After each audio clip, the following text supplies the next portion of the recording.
Hey guys, how's it going? I had a YouTuber, a local YouTuber, stop by yesterday, and he works at a scrapyard. And while I was there, somebody was unloading, I think it was on a dump trailer, a little diesel engine. I think it's a Kubota. We haven't really looked at it all that much. So he thought of me and was very nice enough to stop by and drop that off. His name was Chuck.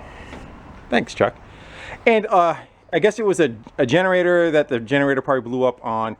They gave up on trying to fix it and dumped the whole thing.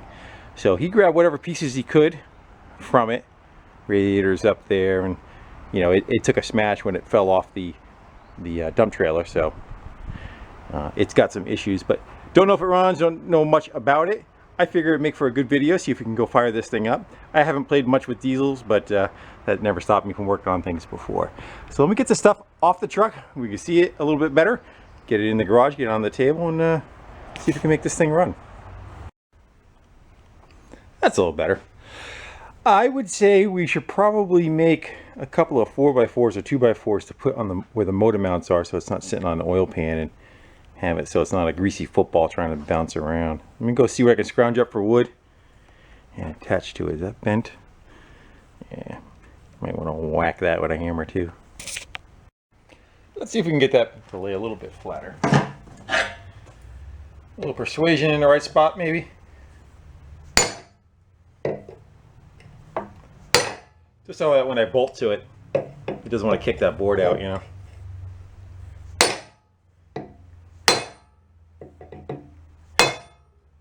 You're waiting for me to miss, aren't you? That should do it. That's better. I still haven't figured out what it is yet though, whether it's Kubota or Mitsubishi. Should probably run our number. Probably, I bet you that'll tell us what's an A2. It's got a Mitsubishi belt on it, but that doesn't really mean anything. So it's got, I want to say this is going to be our throttle. One of these two are the throttle. And one's going to be like a shutdown. That's probably the shutdown. That's the throttle.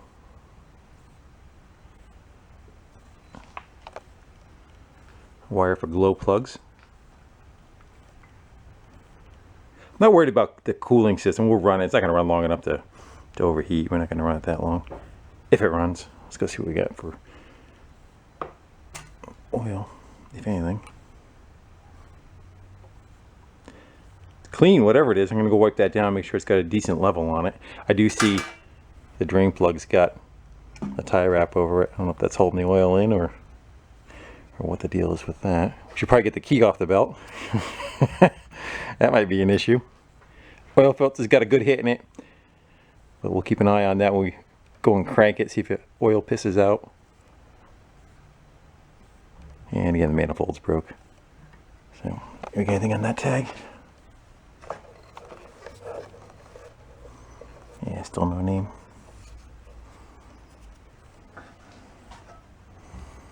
I guess it's probably 10, 12 horse maybe. Yeah, let's go see what we got in it.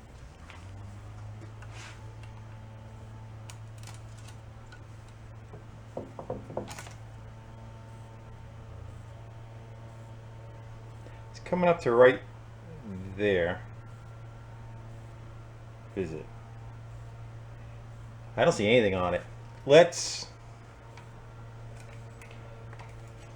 for the sake of saving it, yeah. That's why it's clean, because it doesn't show anything. Let's go drain what's in it out of it and put some in it. Yeah, let's go see what's hiding underneath there. I think our best bet is slice our way in.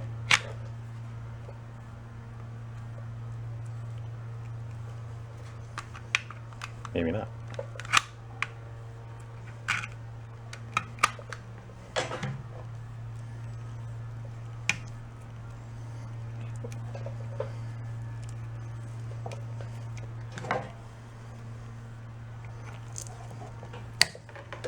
Got oil coming out. It's a good sign.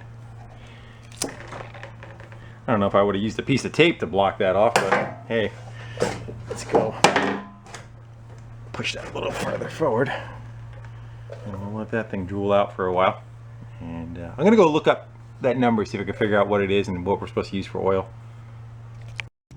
So none of those numbers really helped me. I tried Googling them. It really didn't come up. So I just did a Google search for Kubota 2-cylinder diesel, and what popped up that looks just like it is a Kubota Z482 E3B.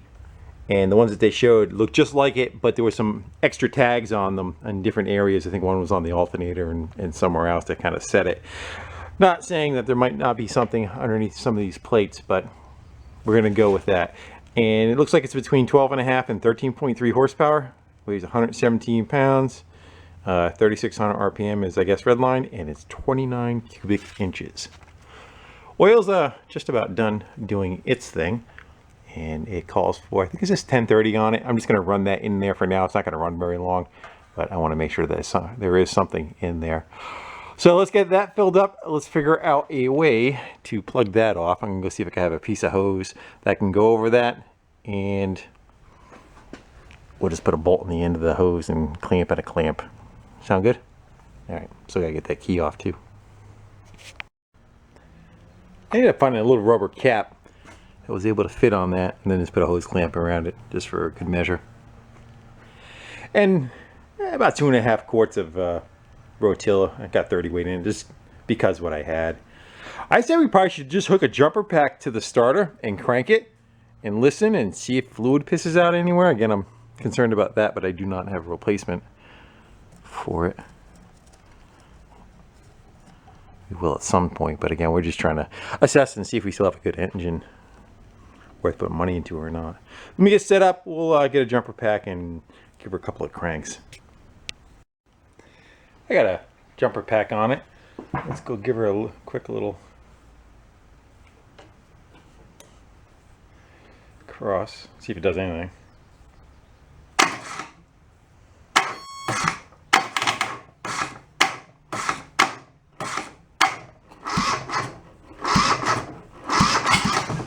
I think I might want to start. Alright, let's just keep going a little bit.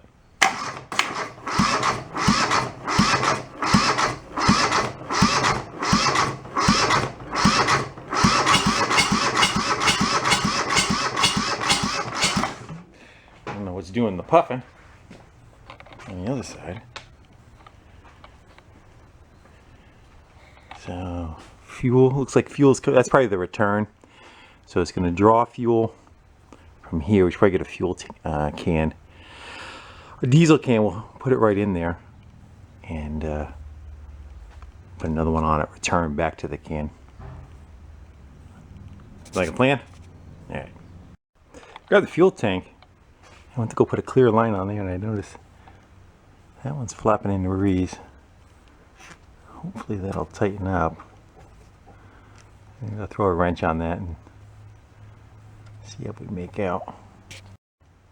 The good thing about a diesel is it doesn't require any spark. What it does is requires is heat in the combustion chamber. That looks pretty good. Heat in the combustion chamber, which is done by compression. The compression is much higher on a diesel than it is on a gas engine. And so the little squeeze, the squeeze of the air makes it so that the temperature gets brought up really high, and that in turn is what fires, lights off the fuel.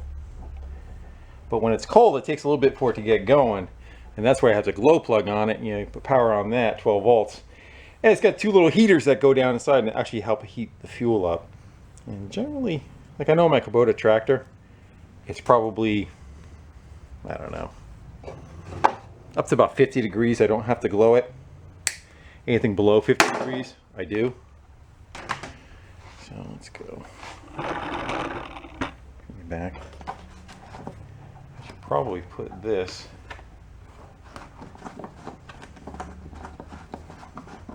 a good place for this. So that we'll be able to see when we get fuel going through. I probably lost a bunch of its prime, unfortunately. But all right, so we got to get where's our intake again? This one down here. Now that's too short. We gotta go a piece of fuel line for that and shove in the jug too. And the only downside, if you want to call it a downside, about a diesel is you don't shut spark off to kill it. You have to shut the fuel off to kill it. Sometimes you can run away, especially if you don't know what's doing what. Like I don't know what does what. So I would believe this is going to be our fuel shut off, this one. Sometimes they have a decompression valve too. What it does, it just holds the valves down open and the engine just loses compression and it just can't run from that also. I see what looks like this might be a bleeder for it. So we're going to try to do a couple of things. I'd also like to, it's got a water temp sensor and it's got an oil pressure switch on it too. I'm wondering if I should hook a test light up maybe to the oil pressure switch and we crank it over and see if we can get that light to go off and make sure we got oil pressure on it before it goes full gangbusters. But I also feel it's going to take a while for it to suck oil up and through. So let's go get a fuel line on there, and I might want to hook up something to that oil pressure switch. I found a piece of fairly clear. We should be able to see fuel go through it. I probably should cut that down, but hey. And then as far as, again, looking for the oil pressure, so we got one here. I'm gonna bet that's in the oil gallery. It's close enough to the oil filter. And I did see earlier the other one, which I think was up higher by the water jacket, wherever that was. See it? I saw it earlier.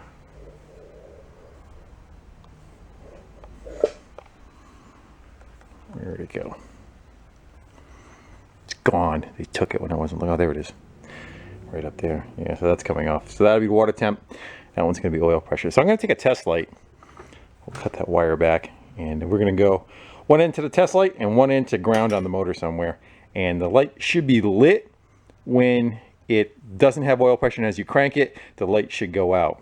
Hopefully.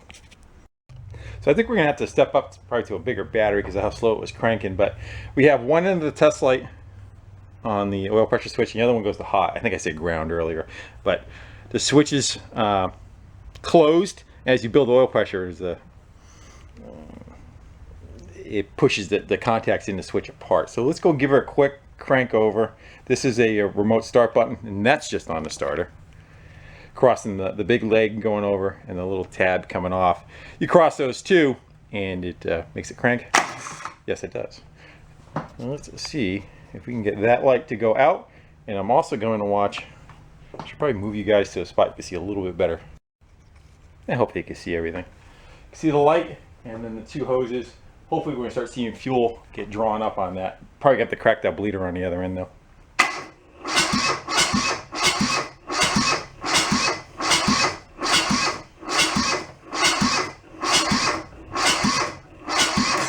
Yeah, we're going to have to get a better jumper pack. And see if that one performs any better. Oh yeah.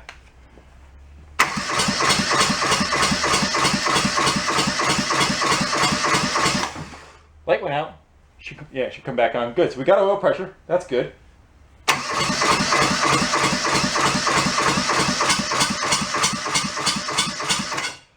Do you want to go on the other side? Maybe we'll crack that bleeder and see if we can get some fuel to come through. See what we get. Not quite sure where it's going to piss out from, but the other part too is that might have been why somebody cracked that line loose on top, was to do exactly what we're doing. I need my starter button. Come back here, little button.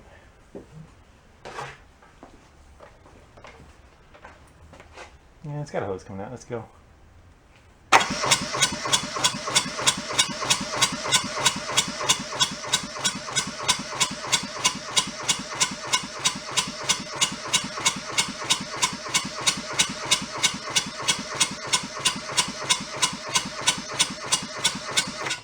See anything? I don't see much of anything, huh? Definitely down in it.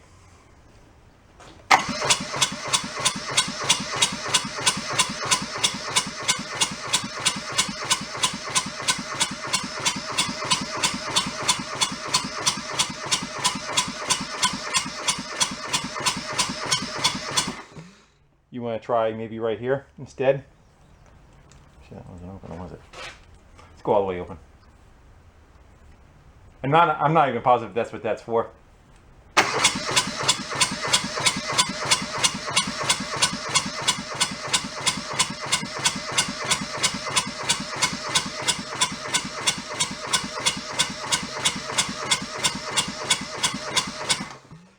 going to try it right here. See if this will work for us. Let's go ahead and that crack open.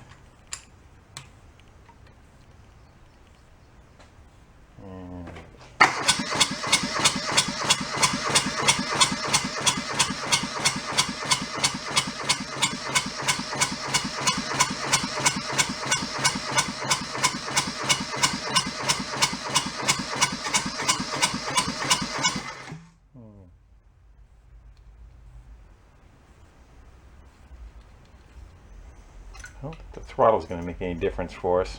It should still pump no matter what. And I would think that that is run, and to pull it would be to shut down.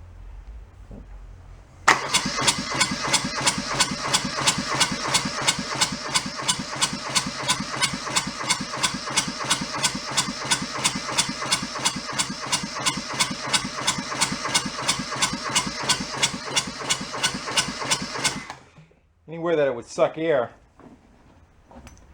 would be an issue. Let's see if it runs out the hose.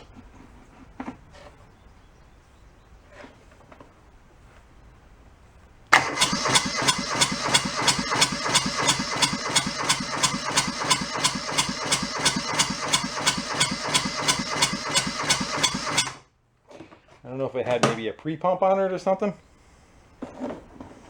What's your thoughts? What do you want to try and do? What if we could fill that hose up maybe with fuel? I'll put some diesel in a bottle. Let's see. Kind of force prime it. I wonder if we should leave. It already is loose. If we could push right through. I don't know if it will. Right to that point, right? That nipple's just a little too big. Let me just go see if I can find another one that's not cut yet. Yeah, I grabbed one off a gear oil bottle. Let's go see if that helps us. And I don't know if this would have had maybe a tank that was up higher than it, or it might have had another pump that, you know, just kind of pushed it to there. We're going to see if we can do our best to make a mess. It looks like a sew up here.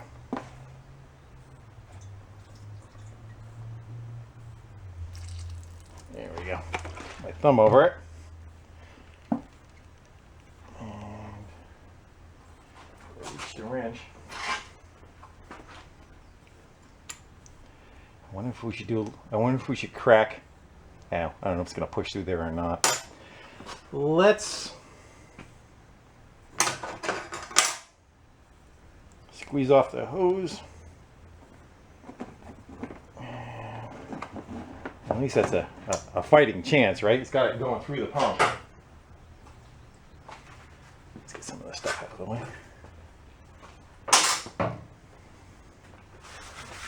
The thing about diesels too is they have a tendency to shake, rattle, and roll. So hopefully it doesn't shake itself right off the floor. Where is our start button? Go try that again.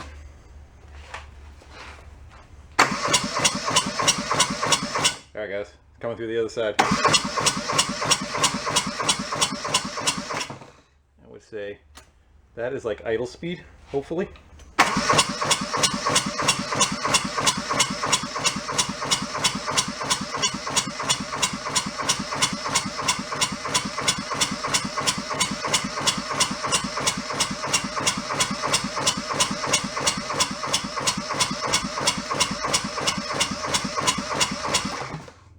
got close. Do you believe that's down and all the way? It's like we had it and then it went back to air again. Maybe go. I should probably get something to kind of weight that down in there. I'm gonna go look with a flashlight in the bottle and make sure we're in the bottom. Maybe we'll do that again. It seemed like it at least got flow going up and through it. I took the fuel off of the bench. I figured that might be a step in the right direction. Safety third. Let's go and try that again. I think that's what probably happened. I think it was just sucking air through the fuel line again. So let's see if we can prime it again.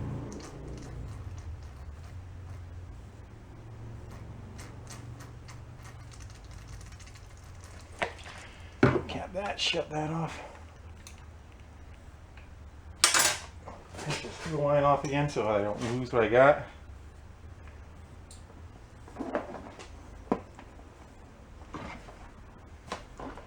And I'm going to go take a second to go get a piece of wood to wedge inside that fuel bottle to hold it.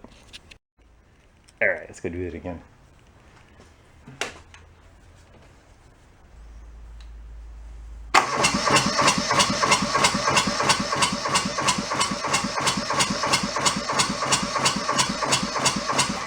Yeah, it's looking more like solid fuel. That's a good sign.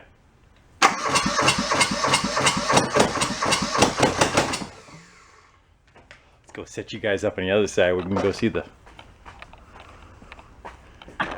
reactions happening. Where you want to be. Let me get you set up. Hold on. Put some clamps around those front bars there. Just try to help it from jumping around too much. Let's go give her. Doors open because I have a feeling this is going to stink.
Throttle, shut off. I had them backwards.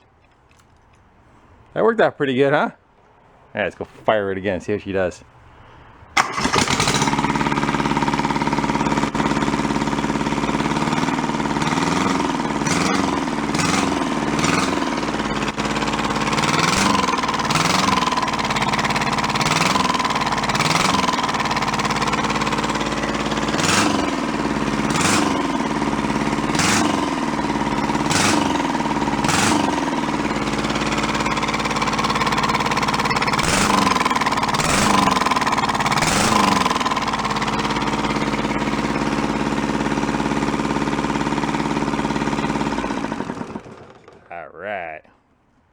That worked out pretty good. Yeah, so this must have been hooked to a solenoid for a shut off, and it energized and de-energized, and would open and close that. Cool. Yeah, I'm not gonna run it much more than that, but that's all I need really to get a good prime. Oil pressure's good. Looks like a good engine. So yeah, thanks to Chuck for sending it our way. No oil coming out of anywhere. What do you think, guys? What do you think a good use for it would be? Keep in mind that it's water cooled. And we do have a flange that bolts to the back side of it. That is on the end of the generator housing. So we can tap onto what we got. Right there, we can cut this stuff off of it and use that for a mounting and output, you know, whether we put a pulley or something on it.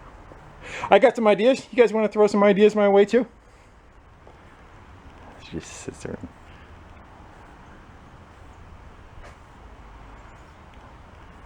Nice little machine. I always want to screw around and do some stuff with diesels, and maybe now's the time. Alright guys, with that I think I'm going to go shut her down. Well, thank you all for kind of hanging out with me and having a little fun with some, I can't say rusty junk. I can't even say junk. But we'll definitely live again in something else. Guess we can get rid of that now, huh? We know it's got oil pressure. Alright guys. Again, thank you all for hanging out and having some fun with me in the garage. Until the next one, we'll see you later. Bye. Yeah, one of these two guys was the solenoid. Probably one was the throttle. One was the throttle and one was for the fuel shut off to shut it down.